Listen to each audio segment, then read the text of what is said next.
Bienvenue dans mon épisode 3 de la saison 3 de Tout peut changer. Aujourd'hui, on va parler de l'écriture qui a sauvé ma vie, littéralement. Je vous souhaite officiellement la bienvenue dans cet épisode 3 de ma troisième saison qui va faire la conclusion de Tout peut changer. Je ne peux pas croire qu'on est déjà rendu à ce point-là d'enregistrer la troisième saison. C'est tout simplement wow! Si vous n'avez pas écouté mes épisodes précédents, je vous invite à le faire. On est déjà rendu à la saison 3, ça va vite, ça n'a juste pas de bon sens. Fait que si vous n'avez pas eu la chance d'écouter la saison 1 qui parlait de ma vie d'enfant timide et qui ne prenait pas sa place, et la saison 2 au cœur de la violence conjugale, je vous invite à aller les écouter ou les réécouter. Et ça fait, là aujourd'hui, dans la saison 3, on va parler plus de comment ma route vers la reconstruction, comment que je me suis rebâtie, puis tout ce qui s'est passé par la suite, suite à cette magnifique relation-là, parce qu'aujourd'hui, là, je vous le dis, je suis tellement reconnaissante. Ça a l'air peut-être bizarre dit comme ça, mais c'est sûr qu'avec le recul maintenant, n'oubliez pas que ça fait déjà 15 ans que je ne suis plus avec le père de mon enfant. Donc, j'ai quand même un certain recul par rapport à cette relation-là que j'ai eue, cette relation toxique-là. Et aujourd'hui, je suis plus en mesure de remercier la vie, de remercier cet être-là, d'être passé dans ma vie pour avoir fait et façonné la femme que je suis rendue aujourd'hui. Alors, on revient maintenant à mon sujet de mon épisode du jour, l'écriture qui a sauvé ma vie.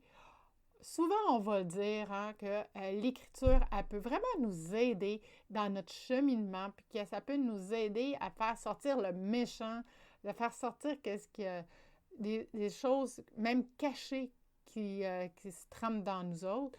C'est des choses que l'écriture peut venir vraiment littéralement aider.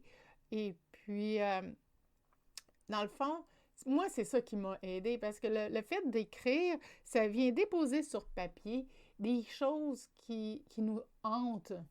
Et ça, pour moi, ça a été vraiment une libération. Ça, le fait d'écrire comme ça, je sais depuis longtemps que ça peut aider. Même très, très longtemps que j'ai ça, parce que j'ai écrit, moi, j'ai commencé à écrire un journal intime, j'étais adolescente et il me semblait que quand j'écrivais dans mon journal, j'écrivais une lettre à un ami et c'est comme si j'écrivais une lettre à un ami et ça m'aidait à libérer de certaines choses. J'ai pleuré beaucoup pendant que j'écrivais, donc ça fait un nettoyage, certainement que ça l'aide à aller sortir ce qui a à être sorti au moment présent. J'avais arrêté à un moment donné, j'avais commencé ça, ce journal intime-là, puis je l'avais quand même pas mal arrêté et je l'ai recommencé, justement pour l'écriture du livre, mais aussi j'ai recommencé plus récemment, il y a à peu près 3-4 ans, que là j'ai commencé à réécrire, mais vraiment plus assidûment à tous les matins. Et puis, disons que ça m'aide énormément encore aujourd'hui. Donc, après avoir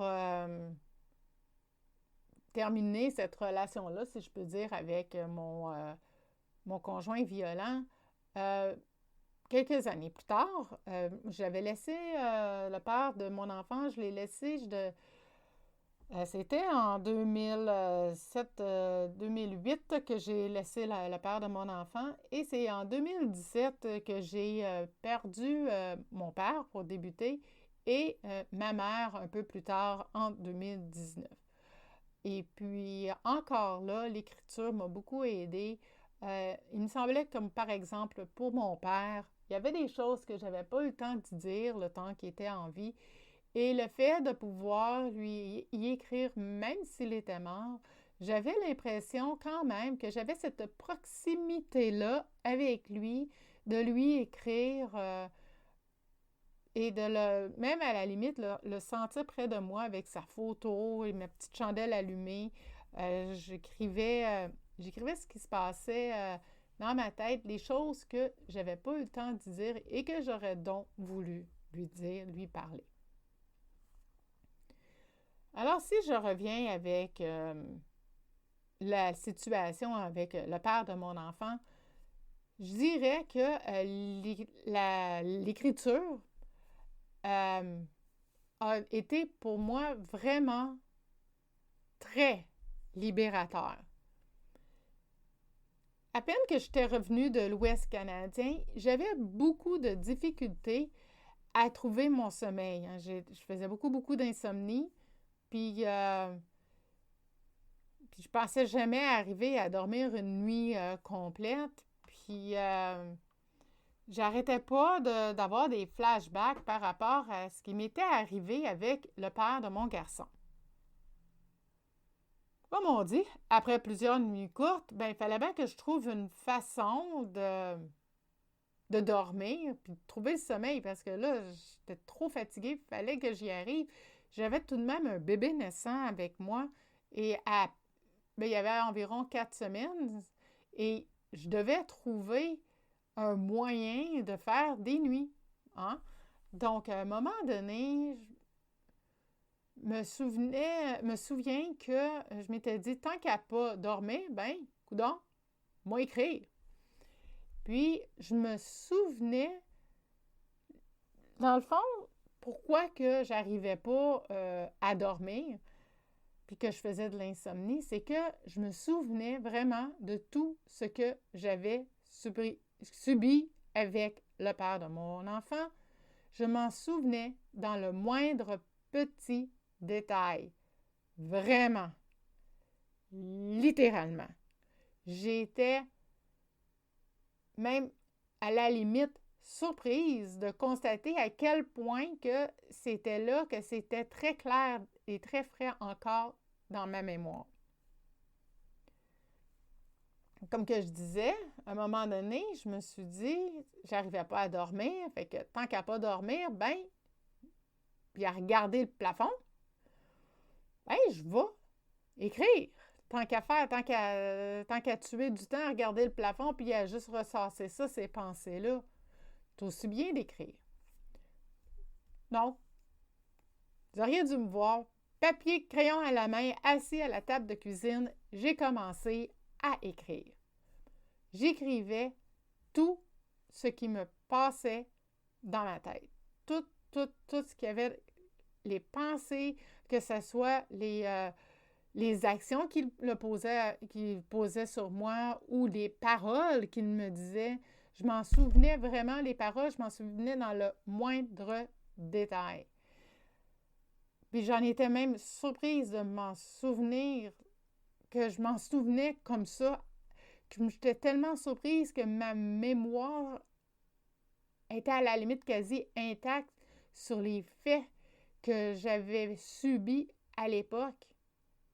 C'était, en tout cas pour moi, j'en revenais juste pas. Fait que le fait de les écrire sur un papier, au moins ça me libérait le cerveau. Puis quand j'allais me recoucher, j'avais le cerveau un peu plus libre.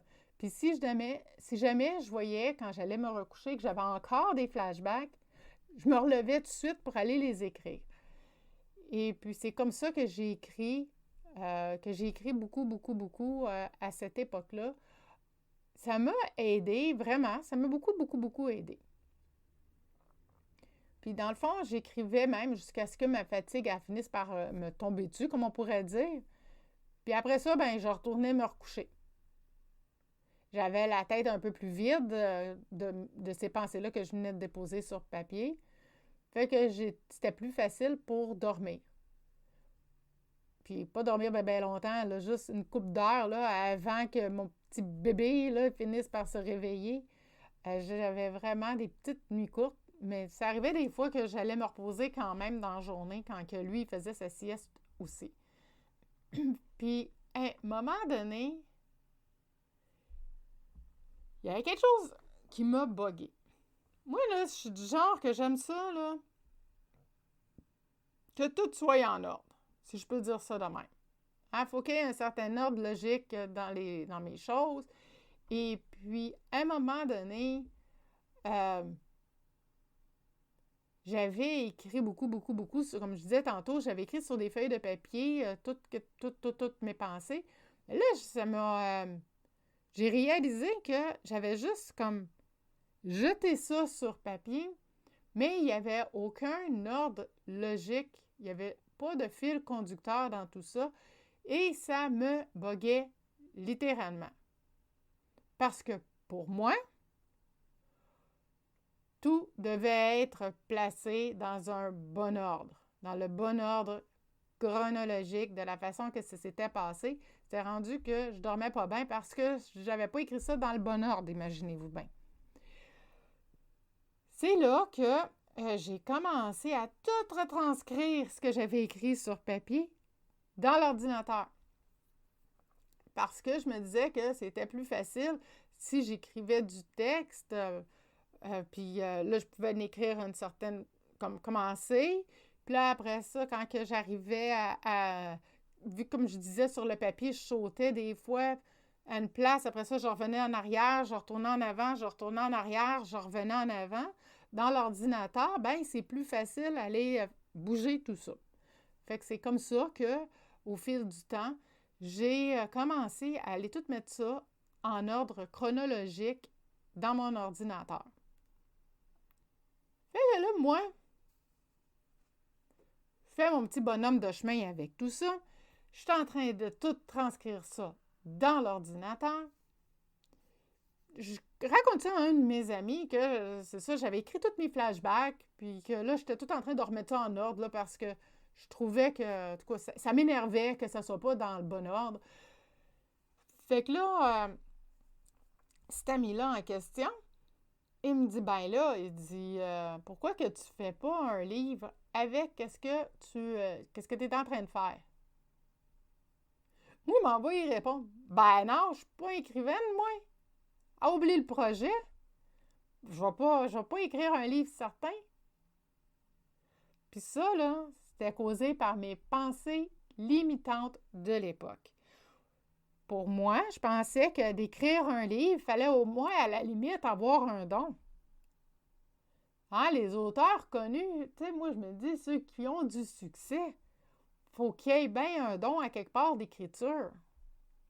Faut qu'ils écrivent bien, il faut qu'il y ait quelque chose, faut qu'il y ait une façon de faire, il y a une façon d'écrire. Et puis, pas écrivain, moi, là. Fait que, là, il m'avait dit, pas grave, tu peux l'écrire pareil. Ça reste comme ça. Pas de farce. 2 semaines plus tard. À peu près. Mon père arrive chez nous. Et puis là, il me dit pourquoi t'écris pas un livre? Je suis comme, hein? Écrire un livre? Moi? Ben voyons donc. Je suis pas écrivain, là. Il dit, ouais, mais il dit, l'auteur d'Harry Potter, là, elle, là, était sur l'aide sociale. Elle a écrit un livre, puis elle a fait fureur avec ça. Elle a fait beaucoup d'argent. Ben voyons donc. Je suis pas... je suis loin d'être l'auteur d'Harry Potter, moi, là. Tu sais, je suis pas un écrivain, moi, là. Fait que ça reste comme ça. Mais là, c'est drôle parce que mon ami, 2 semaines avant, il m'avait dit la même chose. Moi, je suis du genre à me dire, il n'y a rien qui arrive pour rien dans la vie, là. Et que là, maman, tu sais, l'idée a fait son chemin, ça l'a mûri. Puis là, je me suis dit, mon père, il me parle de ça, puis d'écrire un livre. mais il ne sait rien de mon projet, mais absolument rien, là. Tu sais, il me sort ça vraiment de nulle part, là. J'étais vraiment surpris. Puis mon ami qui me dit que je devais faire un livre avec ce que j'avais écrit. Puis comme je disais tantôt, moi, là, je suis vraiment celle là, qui croit là, au signe de la vie, là, hein? Puis qu'il n'y a rien qui arrive pour rien dans la vie. Il y a toujours quelque chose qui arrive pour quelque chose. Fait que là, ben, coudonc, j'ai décidé que je continuais l'écriture de ce manuscrit-là parce que oui, j'avais décidé que finalement, j'étais pour écrire un livre. Puis là, je me suis dit, tant qu'à écrire un livre, je vais le faire pour pouvoir aider une personne avec mon histoire. Donc, j'ai pris le temps, j'ai pris la peine de tout écrire puis d'ajouter des faits que j'avais probablement oubliés ici et là dans mon histoire pour pouvoir étoffer un peu plus sur les faits, qu'est-ce qui était arrivé avec le père de mon enfant, parce que là, j'avais peut-être une 70 pages d'écrit. Pour faire un manuscrit, ça me prenait environ 125 pages pour pouvoir le remettre à un éditeur. Donc, j'ai dû rajouter du texte un petit peu. Et puis, donc, j'ai réalisé à la fin que quand que j'avais j'ai regardé ça, j'avais 125 pages que j'avais écrites et c'était tout ce que j'avais vécu avec le père de mon enfant. Je peux-tu vous dire que j'en ai eu le vertige? Je me suis dit, aïe, aïe. Tout ça, j'ai tout vécu ça. La prise de conscience que je venais de faire était hallucinante. Je vous le dis, j'en revenais pas moi-même. Si je reviens un peu avec mon processus d'écriture, il est arrivé un moment où je dois parler d'un événement que je pourrais qualifier d'événement marquant dans notre relation.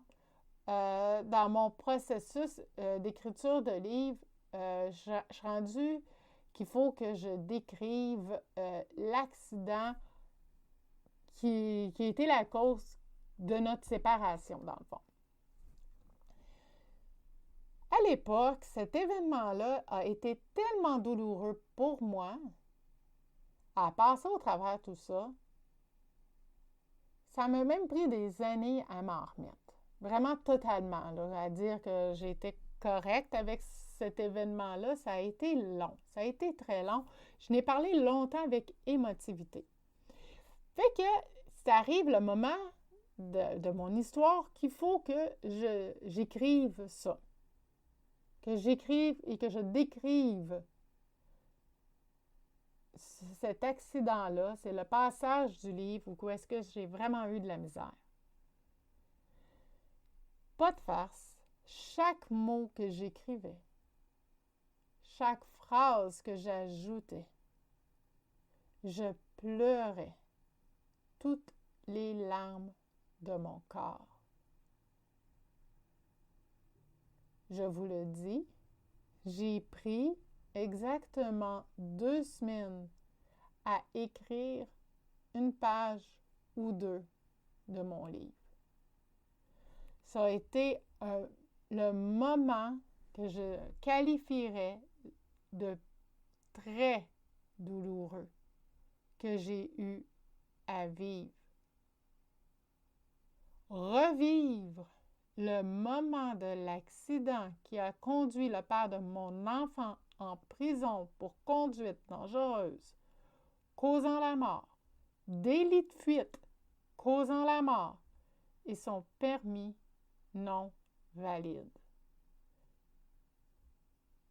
2 longues semaines à finaliser ce passage-là. J'ai pleuré et j'ai pleuré.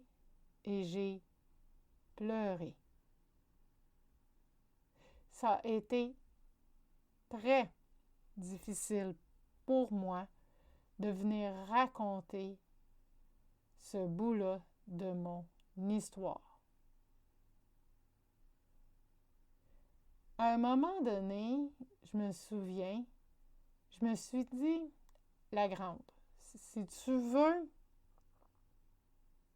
en faire un livre, si tu veux aider quelqu'un, une personne à s'en sortir, va falloir que tu te rassoies les fesses devant l'ordinateur puis tu continues d'écrire. Parce que là, j'avais arrêté tout mon processus d'écriture.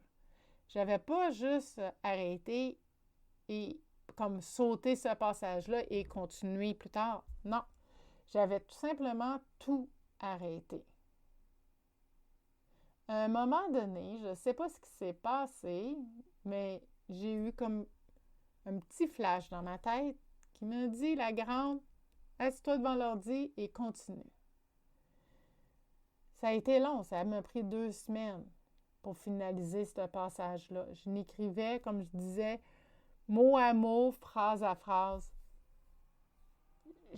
À chaque mot que je rajoutais, j'avais les yeux là qui... Je pleurais, je voyais plus clair tellement que j'avais des larmes aux yeux.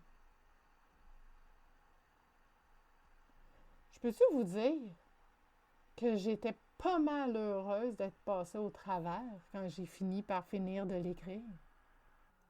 Je me souviens encore, là, j'étais, comme je disais, j'étais assise sur ma chaise de cuisine, puis j'écrivais ça là. Je me vois encore en train de pleurer ma vie, en train d'écrire ce passage-là. Comme j'ai dit, je l'ai terminé. Je l'ai terminé dans la rage, dans la peur et surtout dans la peine. Une fois terminé, j'étais très fière de moi.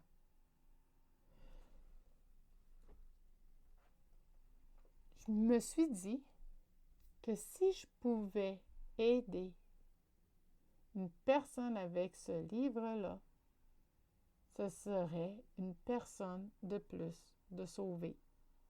Hein, je le dis souvent, mais c'est avec ça que je me suis concentrée. C'est sur ça que je me suis concentrée et c'est sur ça que j'avais mis toute mon intention lorsque je l'écrivais, ce livre-là. Puis là, bien sûr, j'ai dû trouver un éditeur, puis j'étais très contente de le trouver. Puis un coup que j'avais trouvé l'éditeur et que le processus s'est tout mis en branle que pour l'édition et tout ça, je m'étais dit, aussitôt que j'ai trouvé l'éditeur, là, ça n'a pas été long, là, je pense que j'ai eu la réponse que j'ai été éditée. Dans la minute qui suivit, j'ai dit, la prochaine étape, ça va être de faire des conférences. Mais c'est ça qui était arrivé. J'ai fait des conférences suite à mon livre. Encore une fois, une autre belle réalisation que j'ai pu faire grâce à cette relation-là de violence conjugale que j'ai pu m'amener aider à d'autres personnes. Puis ça, j'en suis hyper reconnaissante. Aujourd'hui, pas loin de 10 ans plus tard après la sortie de mon livre, je suis en train d'écrire mon tome 2. Il est à l'écriture encore, je suis encore en train de l'écrire, ça s'en vient. Il y a beaucoup d'eau qui a coulé sous les ponts. J'ai avancé, j'ai évolué. Surtout, j'ai grandi de tout ça. Pour moi, l'écriture, ça va toujours rester ma plus grande source de retour vers moi et de mon lâcher-prise. C'est une grande source de libération pour moi, l'écriture. Comme si il y avait un poids immense qui venait de tomber de mes épaules quand que j'écris quelques lignes sur un morceau de papier. 3/4 du temps, même, je dirais à 100% du temps, d'habitude, quand je veux me libérer de quelque chose, je vais le faire et je vais l'écrire, morceau de papier à la main avec un crayon. Puis c'est vraiment pour connecter avec moi-même. Parce que quand on écrit à la main sur un morceau de papier, c'est comme si on ressortait en même temps tout le méchant qui va venir se cacher au plus profond de nous. Puis le fait de le ressortir, ça va en faire un bien immense. C'est un exercice qui est très libérateur. Pour tout vous dire, je l'utilise encore aujourd'hui pour me départir de mes pensées négatives, même qui m'empêchent encore aujourd'hui de dormir. Hein, on a notre fameux hamster qui n'arrête pas de tourner des fois, puis Colin, il a le bon timing, hein, juste avant d'aller faire dodo.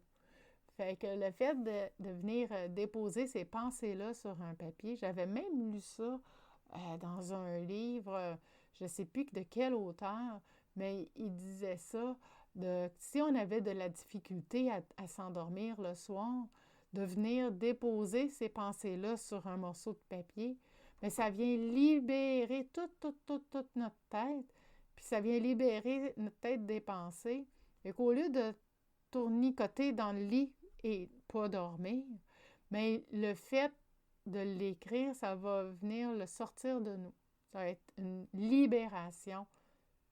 Vraiment, je vous le dis, ça fonctionne très bien. Puis, dans le fond, je l'utilise aussi pour écrire les choses que je veux vraiment avoir dans ma vie. Puis aussi, ce que je ne veux plus avoir. Surtout pour le deuxième aspect. Tu sais, les choses qu'on ne veut plus avoir vraiment, là. Une fois que tu as écrit tout ce que tu ne veux plus avoir, qu'est-ce que tu n'acceptes plus dans la vie, c'est vrai. Je vais vous donner un truc qui est vraiment, vraiment, vraiment libérateur. OK? Pour faire un processus vraiment complet d'écriture, je ne le faisais pas nécessairement dans le temps, mais là, je le fais maintenant, puis je vous le dis, là, ça peut être très libérateur pour certaines personnes. C'est une fois qu'on a tout écrit ça, là, qu'on a tout évacué sur papier, c'est important de l'écrire à la main sur un morceau de papier, vous allez comprendre. Une fois c'est tout écrit, tout le négatif, bon, OK, ça, j'en veux plus, j'en veux plus, j'en veux plus, j'en veux plus. Puis vous écrivez, là, gênez-vous pas, puis laissez aller tout ce qu'il y a à sortir. Une fois que tout ça c'est écrit sur un morceau de papier, je vous suggère de brûler le papier. Ça, là, c'est excessivement libérateur.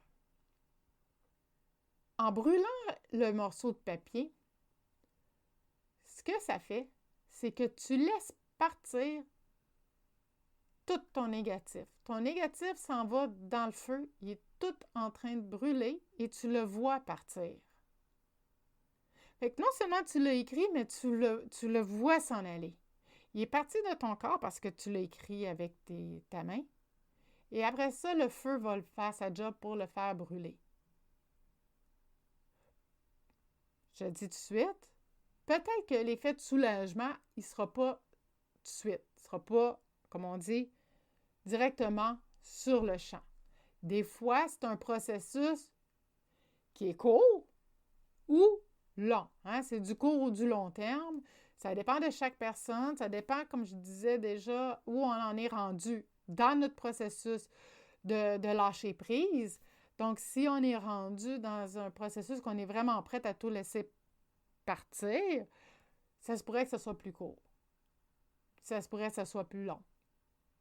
Mais que ce soit un ou l'autre, faut surtout pas juger, faut surtout pas s'auto-saboter.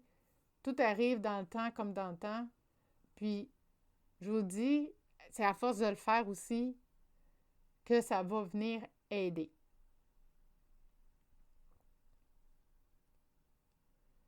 Puis, le fait de le brûler comme ça, le négatif, peut-être pas à tous les jours, là, mais je te suggérerais peut-être de le faire une fois par mois. Le fait de le sortir et le fait de le brûler, tu vas voir un jour à la fois, tu vas te sentir un petit peu mieux à chaque jour.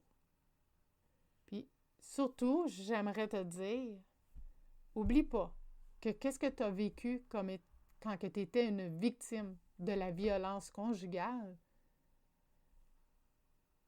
c'est vraiment un gros traumatisme pour toi, pour ton corps et pour ton âme. Ta route vers ta reconstruction, elle peut être très longue. Très, très longue. Sache une chose, c'est que tu peux y parvenir parce que tout peut changer. Il suffit d'y croire. En espérant que cet épisode t'a inspiré aujourd'hui. Je te remercie encore pour ton écoute. Je t'invite à te procurer mon livre La guerrière, le combat d'une femme pour sa liberté. Je vais remettre $1 de chaque livre vendu à l'organisme L'Ombrelle, un centre pour femmes victimes de violences conjugales qui m'a beaucoup, beaucoup aidée durant ma remise sur pied. Et puis, moi, il me reste juste à vous dire, prenez soin de vous. Puis, j'espère vous retrouver bientôt dans mon prochain épisode.